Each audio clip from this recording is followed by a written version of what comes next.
¿Jesuitas adventistas? Es una pregunta. ¿Saben por qué es menester que podamos tocar este tema? Porque más de la mitad o la mitad de las personas que escuchan el mensaje, aparte de ser evangélicos, católicos, entre otras denominaciones, también nos escuchan hermanos adventistas. Y desde el año pasado nos han preguntado, nos han hecho esta pregunta: ¿existirán jesuitas dentro de nuestras denominaciones? Entonces, quisiera yo responder esa pregunta también con un contundente sí. Los jesuitas, el trabajo de ellos es entrar en la política, en la educación y en las principales religiones dentro del cristianismo. Así que el blanco del jesuismo es ingresar dentro de las principales denominaciones. Si están adentro o no lo están dentro de la iglesia adventista, es cuestión de que ellos mismos respondan a los argumentos que vamos a colocar aquí y a las evidencias, y van a sacar sus propias conclusiones. No voy a atacar directamente dando un contundente sí o un contundente no. Yo quisiera leer el libro de Segunda de Pedro, el capítulo 2, el versículo 1 y el versículo 2. Dice lo siguiente: pero hubo también falsos profetas entre el pueblo, como habrá entre vosotros falsos maestros, que introducirán encubiertamente herejías destructoras, y aún negarán al Señor que los rescató, atrayendo sobre sí mismo destrucción repentina. Saben, hermanos, que desde los tiempos bíblicos, siglo I, inclusive antes, Satanás ha tenido mucho éxito entrando dentro del pueblo de Israel a través de líderes, de profetas, y en el siglo I a través de hermanos encubiertamente para hacer daño a la congregación. En la mañana hablamos del origen de los jesuitas, por qué se originaron, cuál fue su propósito, contra qué doctrinas atacan, cuál es su juramento, su voto. Y ahora yo quiero con ustedes analizar una cosa importante de acuerdo a la confesión de historiadores grandes. Permítame citar a un historiador llamado John Todd, que él de hecho es un ex Illuminati que salió, abandonó esa secta, y en el año 70 entró ya dentro de la iglesia. Miren lo que él escribió con referente a los jesuitas en el año 70. Dijo lo siguiente: los jesuitas tienen hombres entrenados específicamente para infiltrarse en las iglesias evangélicas. Ellos actúan como pastores, músicos y hasta predicadores carismáticos. ¿Cómo actúan? Como pastores, músicos, ¿qué más? Hasta predicadores carismáticos. Todo predicador carismático, en el sentido de que no ataca al enemigo de Roma, sino que trae a la iglesia ecumenismo, es una de las características principales para conocer que el jesuismo está allí. Porque los jesuitas lo que quieren es que la iglesia no ataque a Roma, sino que se estreche la mano ¿con quién? Cuando el Vaticano hace llamar a las denominaciones, hay reuniones donde muchos líderes religiosos van al Vaticano y con el Vaticano entablan compromisos de no predicar en contra de Roma y de no señalar a Roma como el hombre de pecado, como el anticristo. Estos hombres hacen alianzas y pactos, luego vuelven a sus iglesias y le dicen: con Roma no tenemos nada, son amigos, somos amigos, hay que promover la igualdad religiosa. Mucho cuidado. Voy a leer una segunda imagen para que ustedes puedan ver conmigo las evidencias históricas. Charles Chiniquy ex sacerdote católico, por 25 años escribió un libro, 50 años en la iglesia romana. En la página 32 de su libro, él escribió lo siguiente: la iglesia de Roma ha enviado agentes vestidos de pastores protestantes para infiltrar y destruir las iglesias desde adentro. Los historiadores han dicho que Roma ha preparado hombres jesuitas. Los jesuitas son gente muy preparada, y han entrado a las iglesias y han escalado puestos y ahora son pastores dentro de las iglesias evangélicas de toda clase, con un solo propósito. ¿Y cuál es el propósito? Destruir la iglesia desde adentro. Y yo voy a señalar ciertas doctrinas que han traído, qué doctrinas han cambiado, y esas doctrinas que se están predicando ahora traen ecumenismo, o sea, ya no atacan a Roma. Ya no dicen que Roma es el enemigo. Recuerden que los jesuitas, su intención de ellos es ir al protestantismo a decir que el protestantismo no debe atacar a Roma como el cuerno pequeño. El cuerno pequeño no es Roma, el anticristo no es Roma. Ese es el propósito, y así que todos somos aquí lo mismo. Seas presbiteriano, testigo, mormón, reformado, adventista, lo que sea, todos somos igual. No hay que atacarnos a nadie. Hay que tener la igualdad religiosa. ¿Qué igualdad religiosa? La Biblia dice que el hombre de pecado surgió de la cuarta bestia, que es Roma, que cambió la ley de Dios, que por años obstaculizó el evangelio, que cambió la doctrina, que cambió muchas cosas escritas. Nosotros no podemos en ese sentido aliarnos a un ecumenismo con Roma.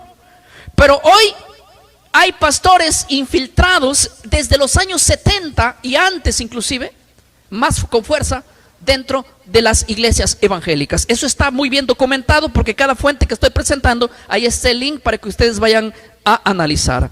Ahora paso a otra imagen de Eric John. Es un autor de un libro muy bueno.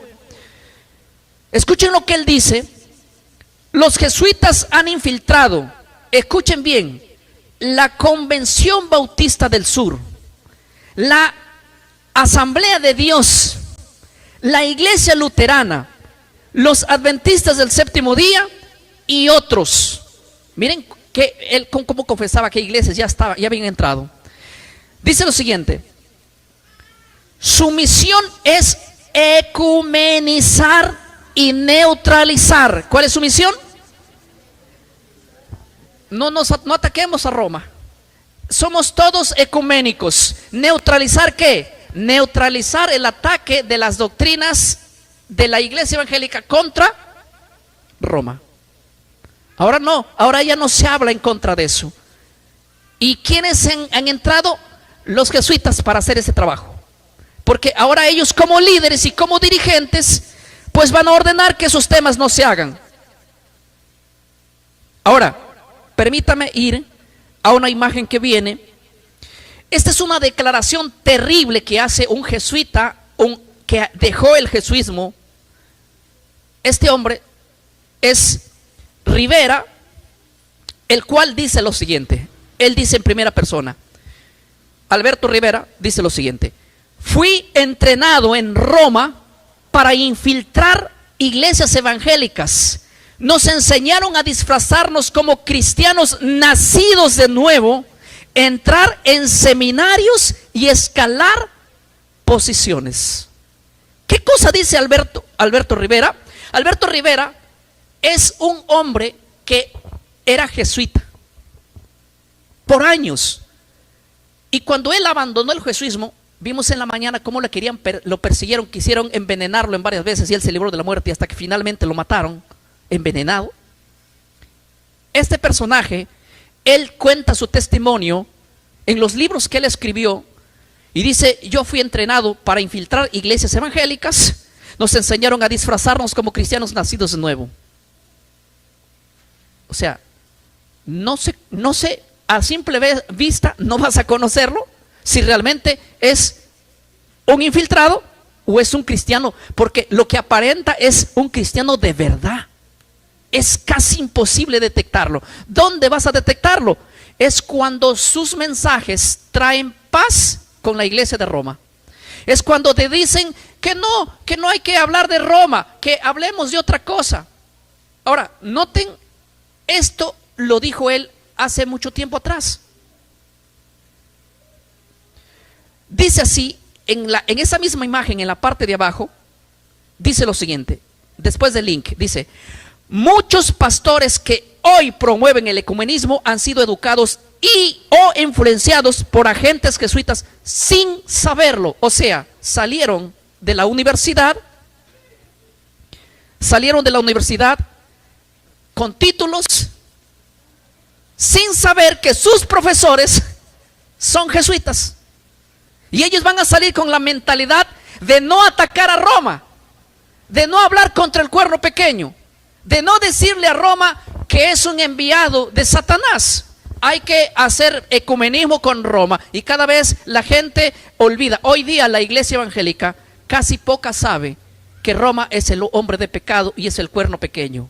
Eso no se predica jamás en la iglesia porque no se sabe. En la mentalidad evangélica, el anticristo, el cuerno pequeño, aún no ha venido, y eso lo voy a predicar el día martes. Cómo la iglesia surgió con una mente desviada. ¿En qué año hicieron esa desviación? Todo.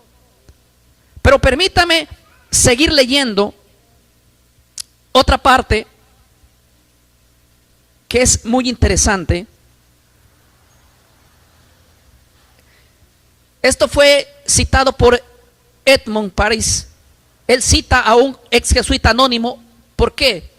Aunque él tiene mucha confianza en él, no quiere pronunciar su nombre, porque ustedes saben lo que lo hacen los ex jesuitas, ¿no? Entonces él dijo: mira, yo te digo todo lo que sucede, pero no pongas mi nombre.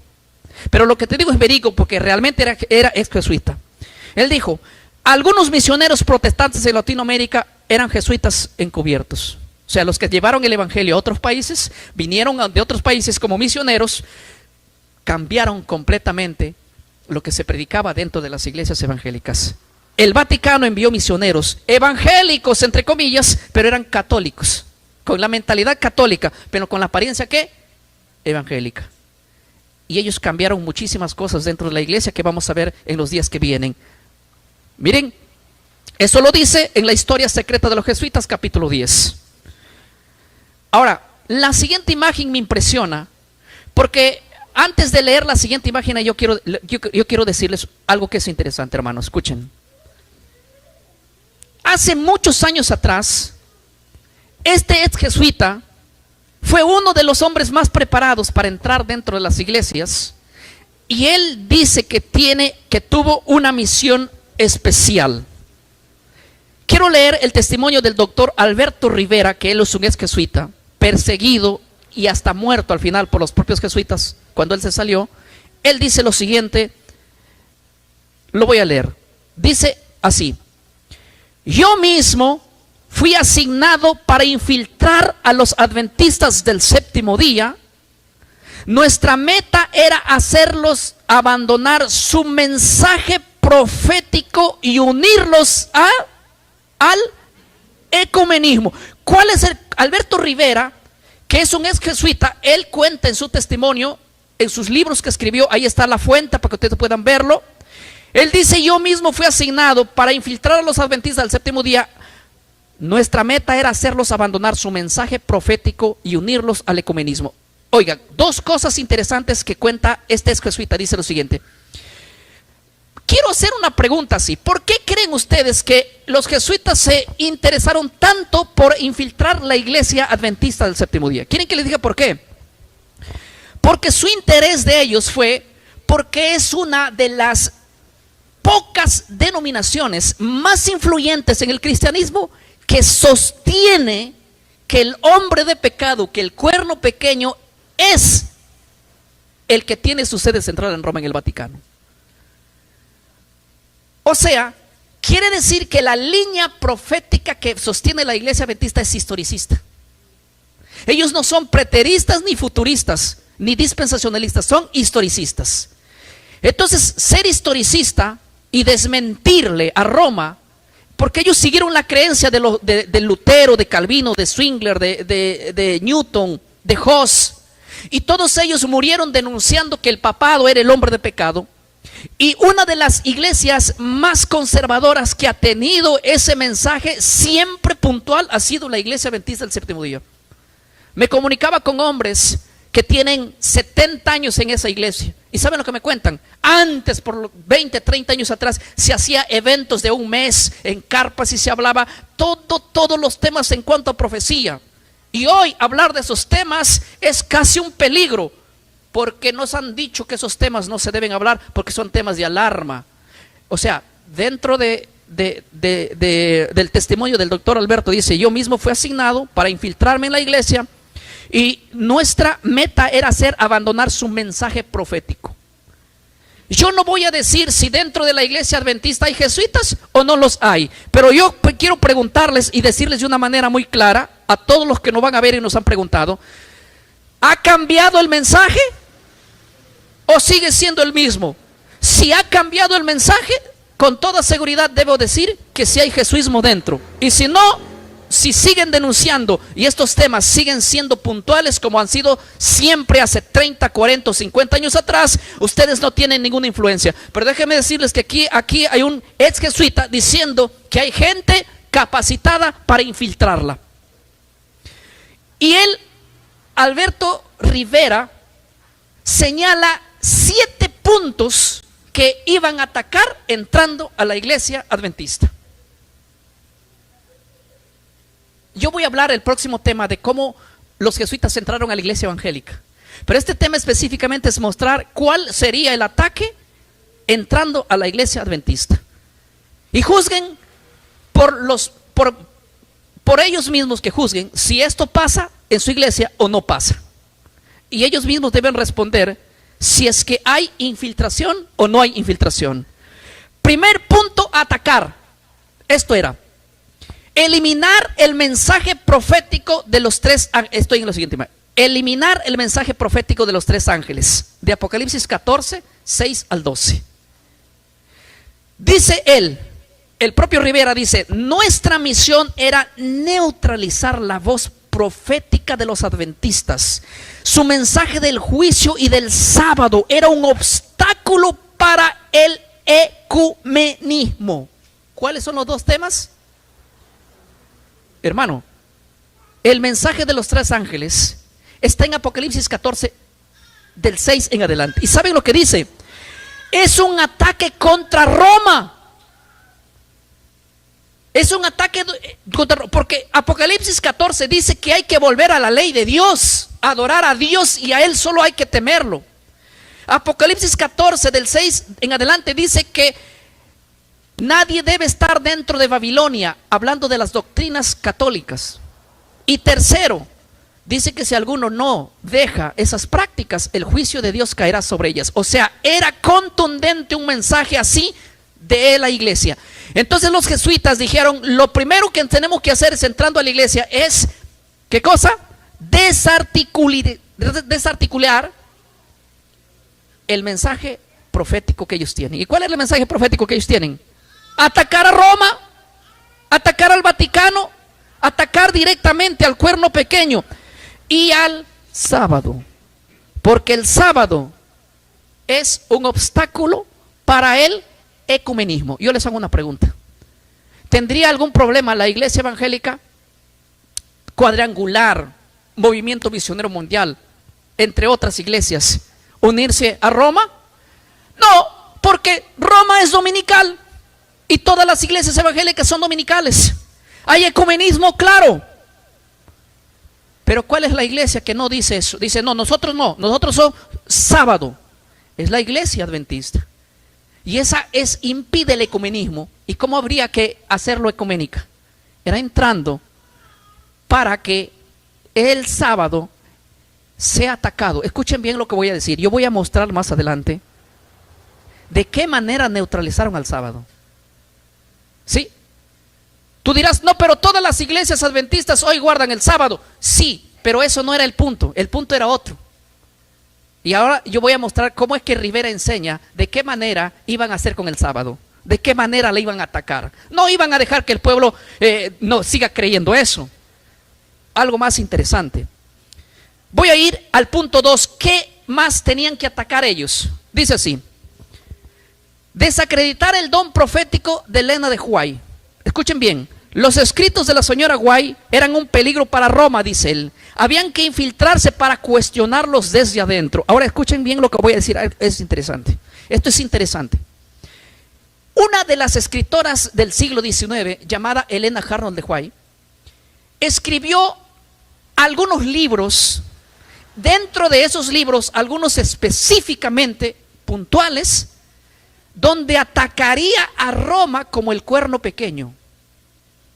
Uno de esos libros donde ella cuenta toda la historia, ¿sí?, es el libro del conflicto de los siglos. Ahora, agentes muy preparados, jesuitas, debían entrar a la iglesia, convertirse en miembros y desde adentro querer decir que no hay que, esos libros no hay que hacerlos que circulen con la fuerza que tienen en su mensaje original. Yo voy a mostrar evidencias. Escuchen bien lo que voy a mostrar, evidencias. Más adelante, en este mismo tema, voy a mostrar evidencias. ¿Cómo es el libro que denuncia al cuerno pequeño, al papado como el cuerno pequeño, y como a la ramera de Apocalipsis 17, como el hombre de pecado, como el que está en Roma, ha sido quitado de este libro que se llama El conflicto de los siglos? Y quieren que le diga una cosa interesante. El conflicto de los siglos del año 1888, en su versión que tenía, es un libro original donde ataca a Roma directamente.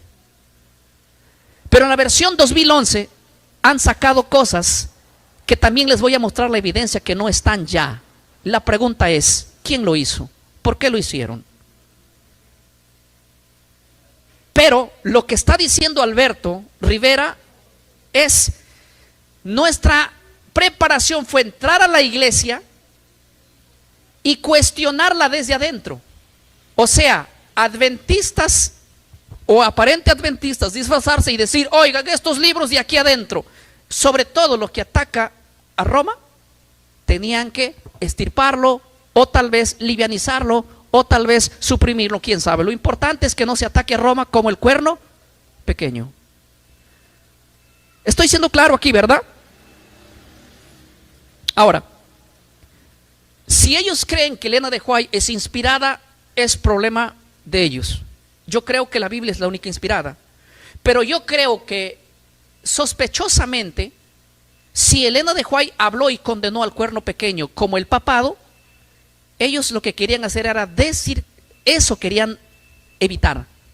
Y para hacer eso tenían que entrar adentro y hacer ese tipo de trabajo. Ese es el punto que Rivera dice. Nuestra intención, porque era un peligro para Roma. Sí, los escritos de la señora White dicen eran un peligro para Roma y había que infiltrarnos para cuestionarlos desde adentro. Yo les hago una pregunta. Los de afuera no van a poder quitarlo, pero los de adentro. Y ahora yo les hago una pregunta a todos los hermanos adventistas que dicen: en nuestra iglesia hay jesuismo o no hay jesuismo.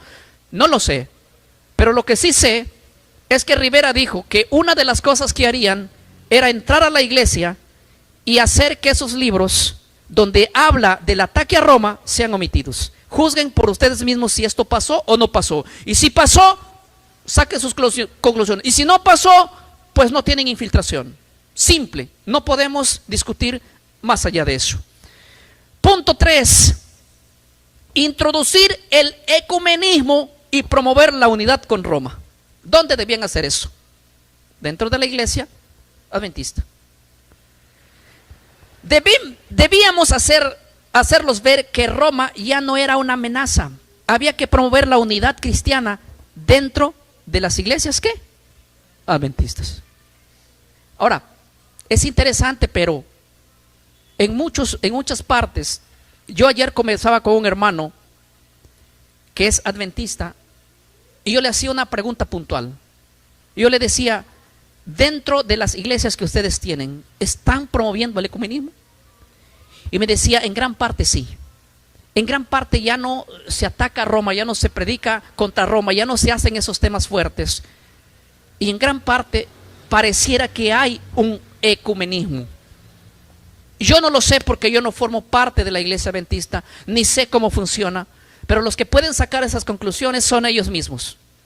Solo lo estoy aquí leyendo cuáles serían las cosas que haría cuando entrarían los jesuitas ahí. Punto 4. Cambiar las versiones bíblicas usadas en los púlpitos. Se nos ordenó introducir versiones de la Biblia manipuladas, como la Nueva Biblia de las Américas y otras traducciones que favorecen a Roma. Y créeme que hay Biblias dentro de la iglesia, o dentro por lo menos de la mentalidad del jesuismo, que hay Biblias acomodadas para defender a Roma, donde no se ataca a Roma directamente. Biblias donde han cambiado al pie de página muchos textos para cada vez que se dirija al hombre de pecado, al cuerno pequeño, se dirija a Antíoco Epífanes, a Nerón, a los Césares, pero a Roma no. Roma es inocente. Estoy siendo claro, y hay muchas versiones de la Biblia que así traducen. Y esas versiones de la Biblia les conviene a ellos usarlas o meterlas para que la gente, su mentalidad se desvíe y así puedan llegar a un ecumenismo. Doctrina punto número 5. Escuchen bien. Atacar la doctrina del santuario celestial o el juicio investigador. Estas doctrinas, escuchen lo que dice. Esas doctrinas debían ser ridiculizadas y presentadas como obsoletas por teólogos entrenados. ¿De dónde? De Roma. ¿Quieren que le diga una cosa? La iglesia adventista sostiene una doctrina que es la doctrina del juicio investigador, una doctrina que es la doctrina del santuario. Es una doctrina que más lo predican ellos. En la iglesia evangélica muy poco se toca esos temas, es más, en gran parte no se conoce. Tengo un amigo que él es estudiante de la Biblia, muy bueno, y critica mucho a las denominaciones, mucho. Y un día lo escuché predicar a él sobre la doctrina de la profecía, o sea, decía él, la doctrina de las 2300 tardes y mañanas de Daniel capítulo 8 es una mentira y una mentira y una mentira. Yo le llamé por teléfono en privado, a él es un amigo mío, y le hice una pregunta simple y sencilla. ¿Tú consideras que la doctrina de la profecía de las 2300 tardes y mañanas, como la plantea la iglesia adventista, es falsa? Muy bien. Mi primera pregunta es, ¿dónde inicia la profecía de las 2300 tardes y mañanas y dónde termina? ¿Y saben lo que me responde? La verdad yo no sé dónde comienza y dónde termina, no he estudiado esa doctrina. Yo le dije una cosa, es que a mí me parece lo más absurdo criticar una doctrina sin saber ni siquiera el origen. O sea, si yo critico una doctrina, tengo que saber que esa doctrina yo la manejo y decir, miren, está mal esa doctrina, esta es la verdadera. Yo presento una evidencia, una fecha, esto que. Pero si tú vas a decir, oiga, esa doctrina del juicio investigado, esa doctrina del santuario, esa doctrina de 2300 tardes y mañanas es un error, pero preséntame la evidencia que es la verdadera. Y me dice, no sé ni dónde inicia y no digo. Entonces yo le digo, no puedes tú juzgar a una denominación, a una doctrina, si no presentas lo contrario y las evidencias contrarias. O sea, prácticamente a veces se juzgan doctrinas sin saber ni siquiera dónde inicia y dónde termina. Ahora, yo quiero hacerles una pregunta. Muy pocos se estudia eso. Es un tema que de hecho hasta yo mismo lo estoy estudiando. Pero permítame decirles una cosa. Yo no puedo criticar una doctrina que no conozca. No puedo criticar una doctrina que no lo haya aprendido.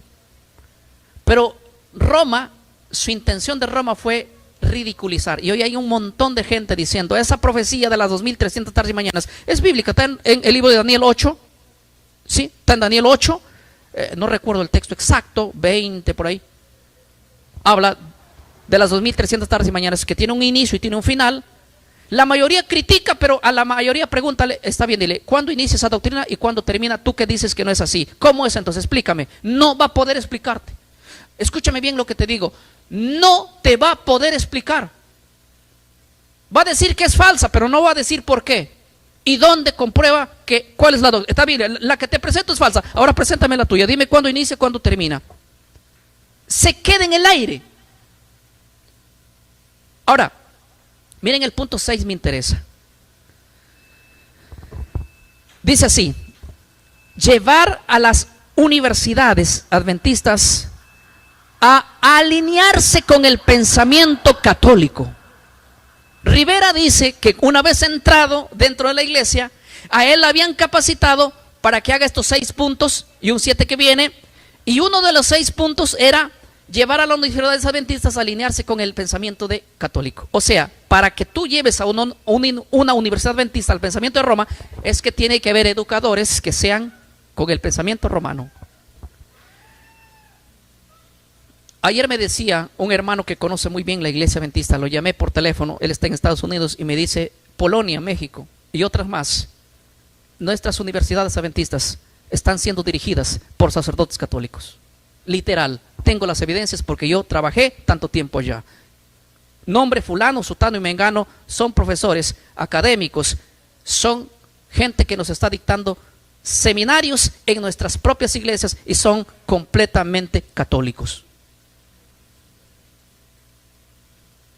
Ahora, es impresionante, pero si han entrado, es justamente, no me extrañaría que ahora estén predicando ciertas doctrinas que solo surgieron en Roma y que han cambiado la mentalidad, y que la intención es meter la doctrina romana. Esa era la intención.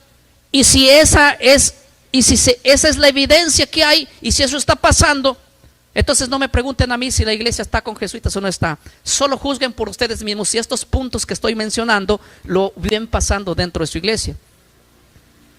Yo no voy a decir si está o no está, porque yo no sé lo que pasa allá adentro. Simplemente estoy leyendo 6 puntos que ellos harían, y ahora digan ustedes: ¿está pasando eso? No lo sé.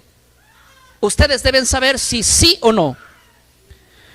Pero noten que el punto de la doctrina del sábado y del domingo no era un punto de hacerlo abandonar a la iglesia de la observancia del Shabbat, sino de otra manera. Como yo les dije, miren, yo les hago una pregunta: ¿la iglesia adventista ha cambiado su método de decir hoy día el día del Señor es el domingo, o dicen que es el sábado? Sí, es el sábado, ¿verdad? Eso no lo van a cambiar. Es que Roma sabía que eso no lo va a poder cambiar.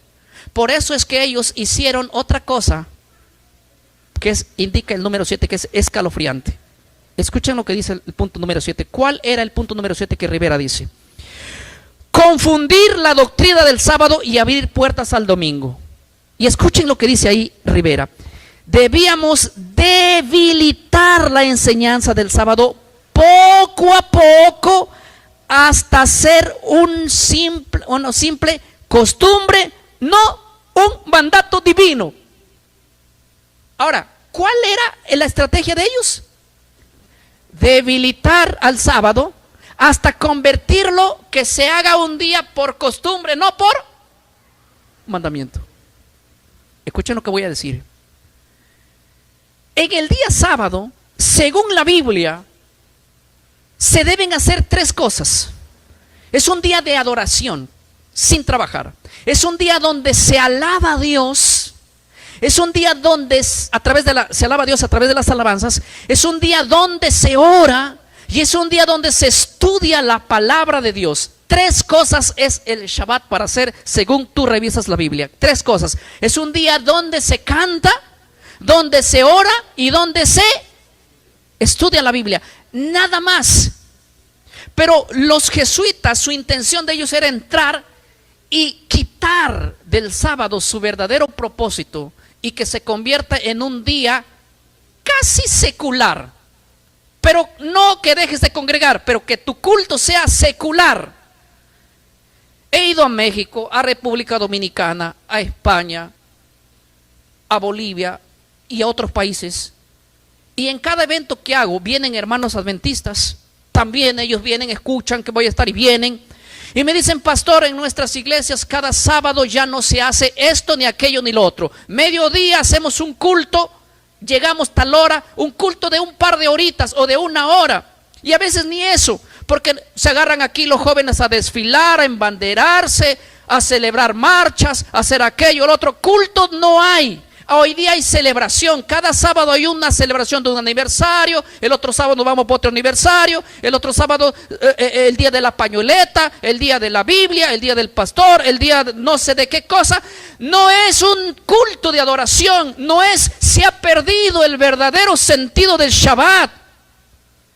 De uno lo dudaría, de dos lo dudaría, de tres lo dudaría, pero recibir 10,000 mensajes, 5,000 mensajes, 20,000 mensajes de lo mismo, yo no creo que tanta gente se haya vuelto loca. En serio.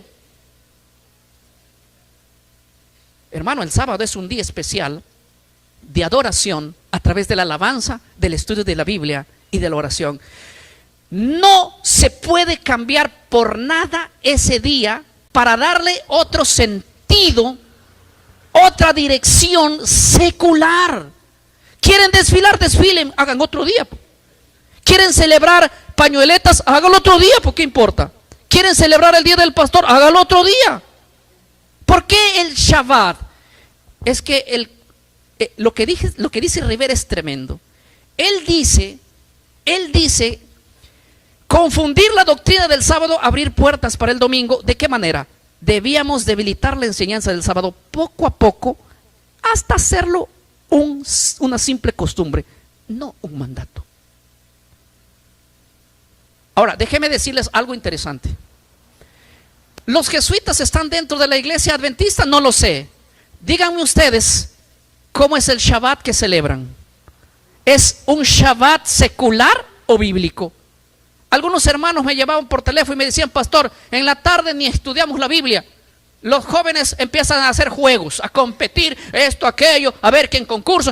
Eso no es adoración, eso es una payasada desde mi punto de vista bíblico. Eso no es algo que está destinado. El día de Shabbat no es para estar jugando, ni inventando juegos, ni haciéndose los monos por acá, por allá. No.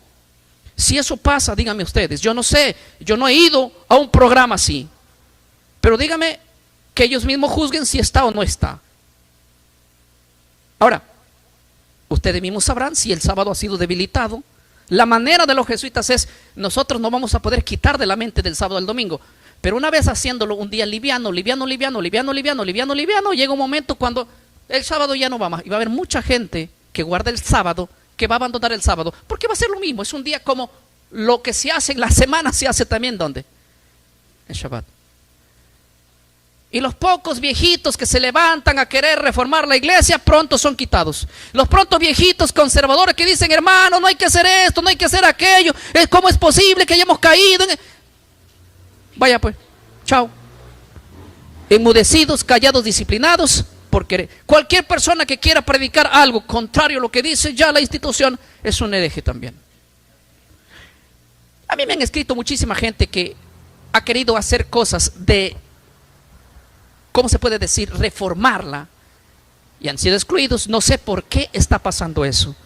Juzguen ustedes mismos si es que eso ha pasado. Ahora voy a presentar, si ustedes quieren estudiar estos puntos, voy a presentar allí en qué folleto están los 7 puntos sobre los adventistas. Ahí está, en un folleto llamado La Fuerza, parte 4 de la serie de Alberto. Ahí está el link para que puedan ustedes verificarlo. Si quieren copiarlo, háganlo allí. Está la fuente original. Yo he puesto solamente los fragmentos. Ustedes van a leer más allá de eso, porque en realidad lo que cuenta Alberto es tremendo. Ahora, ¿saben que la imagen que voy a presentar a continuación habla de Rivera? Rivera predijo su muerte. Yo se los dije en la mañana.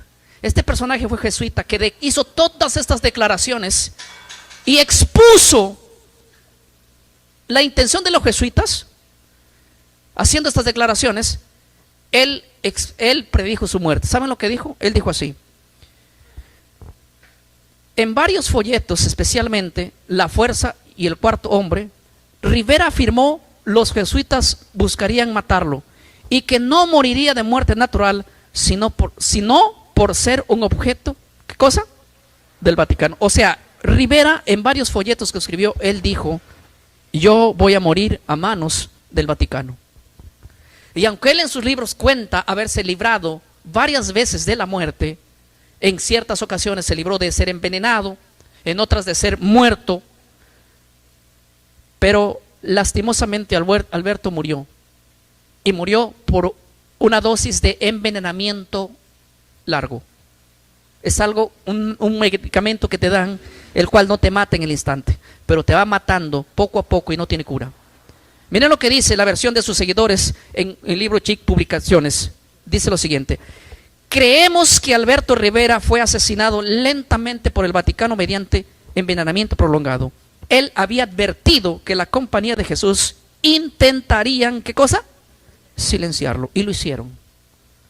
Así murió él, pero haciendo fuertes declaraciones y advirtiendo a la iglesia de que los jesuitas se introducirían a hacer estos cambios dentro de las distintas denominaciones. Y en este caso nos tocó hablar de la infiltración de jesuitas dentro de la iglesia adventista. Ellos pueden decir: el pastor Ortiz está atacando. Yo no estoy atacando, estoy leyendo la declaración de un jesuita. Y si está pasando eso en tu iglesia, ¿es la respuesta de jesuita? No lo sé. Al principio yo les enseñé, yo predicaba, hacía un evento en la ciudad de Bolivia, en Santa Cruz. Estábamos haciendo un evento de grabaciones, y el último día se acercó a mí el equipo de la red Ha de Venir, del pastor que dirige el pastor David Gates, y el equipo de trabajo de él me regaló un libro llamado El conflicto de los siglos, ahí en Bolivia. Y ese libro yo lo tengo en casa, es un libro muy bonito, con imágenes todos. Entonces, ayer yo tenía en mi mentalidad, leyendo en internet varias cosas.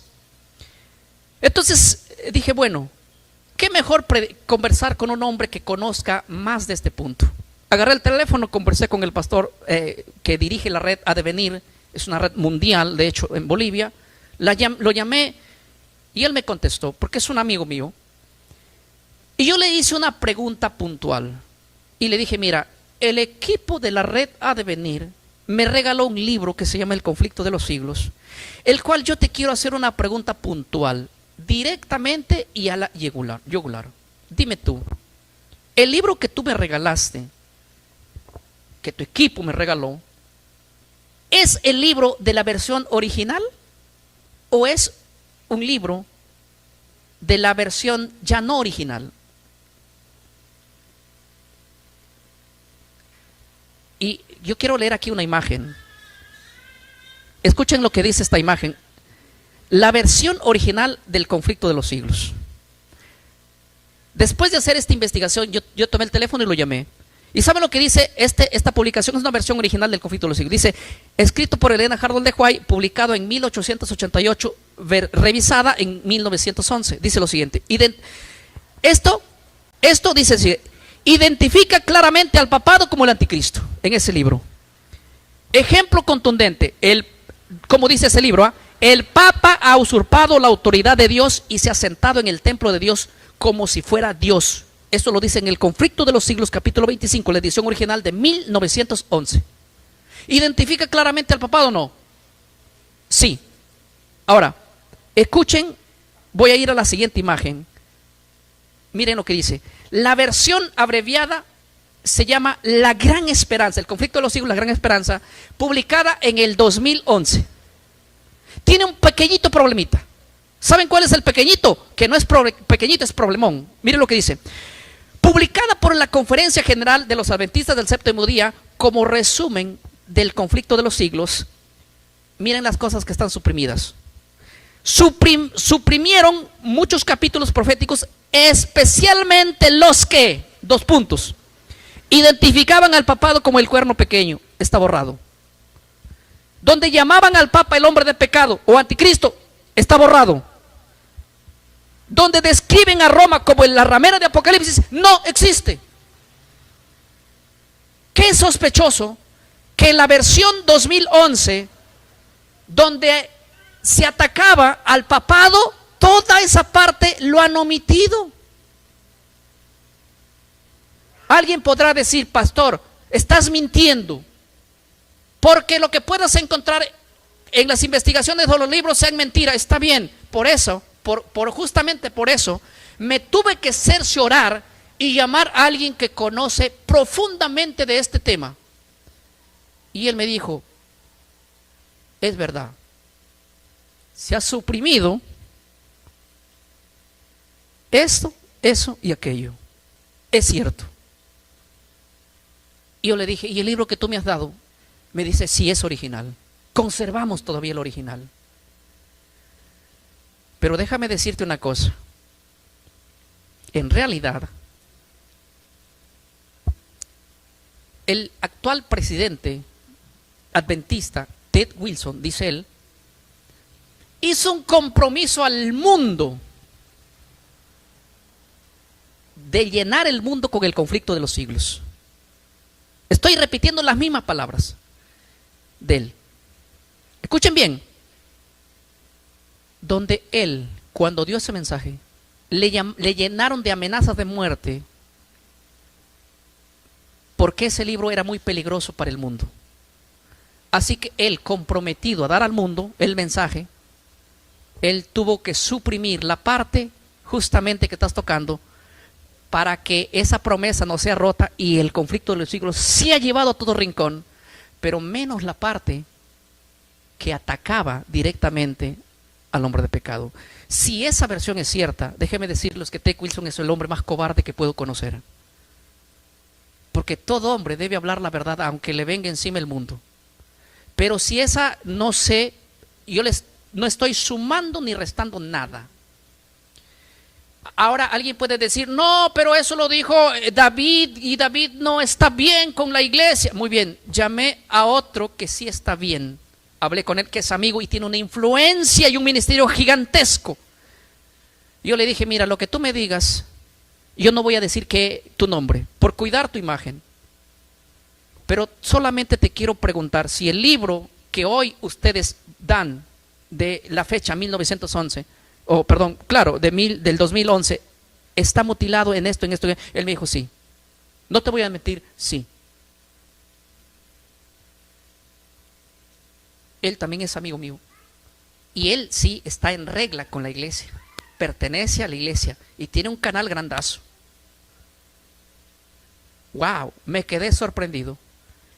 Y ahora dije, teniendo las evidencias, yo puedo decir y no hablar cualquier bobada, como dicen.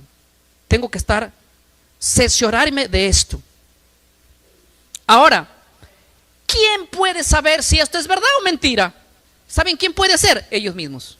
Que ellos mismos vean si la versión del 2011 tiene la parte que ya dije que está omitida. Ellos tienen que saber. ¿Sí? Ahora,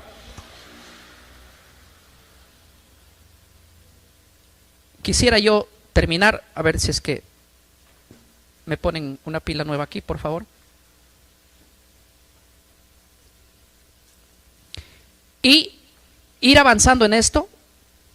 Miren, uno de los pastores llamado Bill, voy a ir a la otra imagen, Hughes, él es un adventista historicista.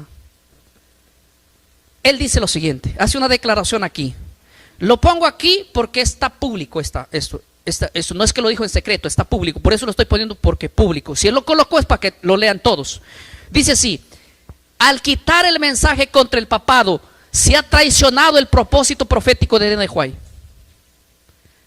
El adventista historicista y reformista ha publicado comparaciones entre los textos usados y la administración actual de hacer ¿qué cosa?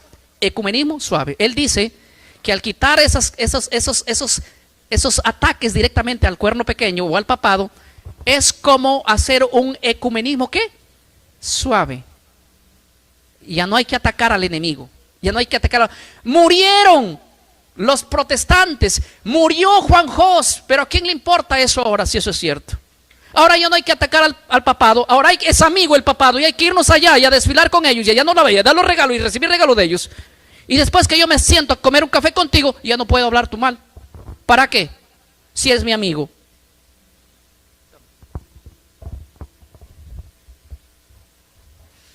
Ahora, miren,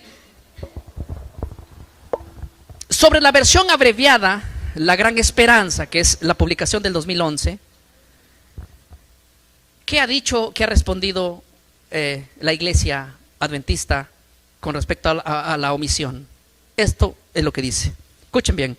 No hay una respuesta oficial directa, ¿sí?, citada. No hay respuesta de ellos. O sea, cuando se les cuestionó por qué lo quitaron, no hay una respuesta, ¿qué? Oficial no la hay. Pero sí reacciones de líderes históricos promoviendo la edición resumida. Por ejemplo, el evangelista Mark Finley respondió a críticas y la defendió como una herramienta útil para el alcance global. ¿Sabe lo que dijo este personaje llamado Mark Finley? Él dijo, bueno, yo puedo responder desde mi punto, como personaje, no como iglesia. El que se haya omitido esto es simplemente para que el conflicto de los siglos tenga un mensaje mundial. O sea, para que llegue a toda la gente hay que omitir lo que ataca al verdadero enemigo. No sé si me dejé entender. No sé si soy claro. Pero él dijo lo siguiente: la única manera de que este libro llegue al mundo es quitando lo más importante que debe saber el mundo. ¿No les parece incoherente esto? ¿Cómo es que va a llegar al mundo esto, el conocimiento, si hay que quitar para que el mundo no se entere de quién es el enemigo de Cristo? ¿Y quién es el hombre de pecado? ¿Y quién es el que va a ser el que está detrás del nuevo orden mundial y del peligro al cual estamos llevando a la gente si quitamos lo más importante? Por esa cosa importante que quitamos ahora es la muerte que muchos hombres en el pasado hicieron por denunciar al verdadero enemigo. Oye, voy a otra imagen, dice: en publicaciones de líderes adventistas como Samuel Hill o Loren Siebold, se nota un tono más conciliador, pidiendo moderar advertencias y evitar la confrontación directa. ¿Qué fue lo que dijeron? Hill dijo, insta a evitar el sensacionalismo al referirse a instituciones religiosas. Siebold, con tono crítico, dijo, consideró que el conflicto de los siglos puede resultar anticatólico y avergonzante para algunos. O sea, Gil dice, no hay que evitar sensacionalismo. O sea, el conflicto de los siglos promueve ¿qué? Sensacionalismo. Y para evitar el sensacionalismo hay que quitar. Y para también para no referirse a instituciones religiosas. Y Siebold dice, bueno, en tono crítico considero que el conflicto de los siglos se puede resultar anticatólico y avergonzante para algunos. O sea, esa parte de que el papado es el hombre de pecado, el anticristo, la ramera de Apocalipsis 17, hay que quitarlo porque simple y sencillamente puede ser avergonzante para algunos. Eso no debería darnos vergüenza. El Señor nos mandó a predicar Apocalipsis 14. Y en Apocalipsis 14, no lo disfrancemos, hermanos, pero en Apocalipsis 14 directamente hay un ataque al hombre de pecado, a la ramera y a salirse de ello. Y a decirle a la gente, salgan de ahí porque se queman y porque viene el juicio. ¿Cómo vamos a omitir el mensaje del tercer ángel? Es una locura. Es una locura. Omitir un mensaje directo que Dios quiso que su pueblo dé contundentemente, que está en juego la vida o la muerte, y decir, si quitamos esto, esto va a llegar al mundo global. Si quitamos esto, nos vamos a evitar de confrontaciones con otras. Si quitamos esto, vamos simplemente a no provocar sensacionalismo. Hermano mío, entonces nos quedemos mudos, pues. ¿De qué otra manera? ¿Cómo podríamos decirle a la gente el peligro que hay detrás de todo eso? Juzguen ustedes mismos. A ver, creo que paro acá el tiempo y déjenme decirles algo que es interesante, iglesia. El día martes tenemos un tema especial de cómo los jesuitas entraron desde la fundación de la iglesia evangélica. Nosotros, como evangélicos, la gran mayoría, escuchen bien lo que voy a decir, nos fundamos desde nuestros principios con influencia jesuita. Y vamos a ir descubriendo qué hicieron los jesuitas y sobre cómo centraron sus doctrinas dentro de las iglesias evangélicas a la cual hoy pertenecemos nosotros. Y decir que no hay una sola iglesia en el mundo que no haya sido influenciada por ellos. Están controlando las iglesias evangélicas. Roma controla las iglesias ahora, en su gran mayoría. Así que no les sorprenda a nadie si ustedes quieren predicar temas de la verdad presente, como la llaman, o temas como Apocalipsis 14, temas como Daniel y temas como Apocalipsis. Ahora hasta los propios temas vienen fabricados. ¿Qué vas a predicar hoy día? ¿Qué vas a predicar mañana? ¿Qué vas a predicar? Y en esos temas allí, muchos de esos temas solamente son temas de leche para bebé. No hay una doctrina más fuerte y más sólida. Los únicos que deben juzgar si hay infiltración jesuita dentro de la iglesia y la organización adventista son los mismos adventistas, por las fuertes declaraciones que hizo este ex jesuita llamado Alberto Rivera, el cual hemos presentado allí las evidencias. Por eso yo quiero leer una cita de Napoleón, quiero terminar aquí leyéndola. Napoleón Bonaparte, un emperador de Francia, decía lo siguiente. Decía: los jesuitas son una organización militar, no una orden religiosa. Su jefe es un general del ejército, no el mero padre de un monasterio. El objetivo de esta organización es el poder, y solo el poder, su forma más despótica. Interesante. Las palabras que repitió Abraham Lincoln, dice lo siguiente: esta guerra civil no habría sido posible sin la suministra influencia de los jesuitas. Detrás de cada bala disparada contra mí está Roma, dijo él. ¿Y sabe lo que dijo en esa misma parte? En la parte de abajo dice: sospecho que mi muerte será el resultado de una conspiración jesuita. Y dígame, ¿cómo murió Lincoln? Hoy no vamos a hablar de los jesuitas y la política. Adolfo Hitler, un hombre que fue tan criminal, un nazi, miren lo que dijo él. ¿De dónde aprendió? Escuchen, él dijo así: aprendí mucho de la orden de los jesuitas hasta ahora. No ha habido nada más grandioso que la organización jerárquica de la Iglesia Católica. Imité mucho de ella. ¿De dónde aprendió él? Buena cosa aprendió de los jesuitas Hitler.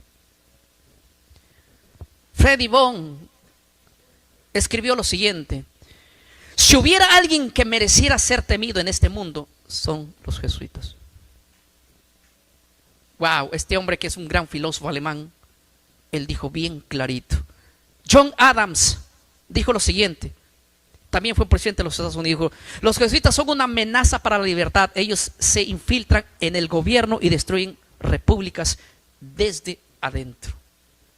No solo están en la iglesia, no solo están en la educación, también están en la política. Y tenemos suficientes evidencias para hablar de esto, para hablar de la caída de las Torres Gemelas, para hablar del hundimiento del Titanic y de muchas cosas que nosotros nos muestran una cosa y por atrás hay asuntos tan de intereses que ellos buscan.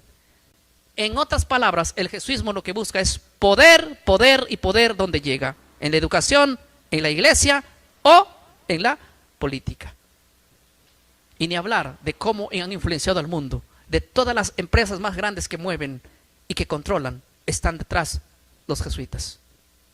Y pronto, déjenme decirles que Roma será una potencia mundial de nuevo. Una iglesia, una religión. Y todo lo que tendremos que hablar sobre el nuevo orden mundial. Pero esto será asunto de otro tema. Que Dios nos ayude en su misericordia a librarnos de estos agentes del enemigo. Y que Dios ponga la paz en nuestros corazones. Dios los bendiga, hermanos, en esta tarde. En el nombre del Señor. Amén.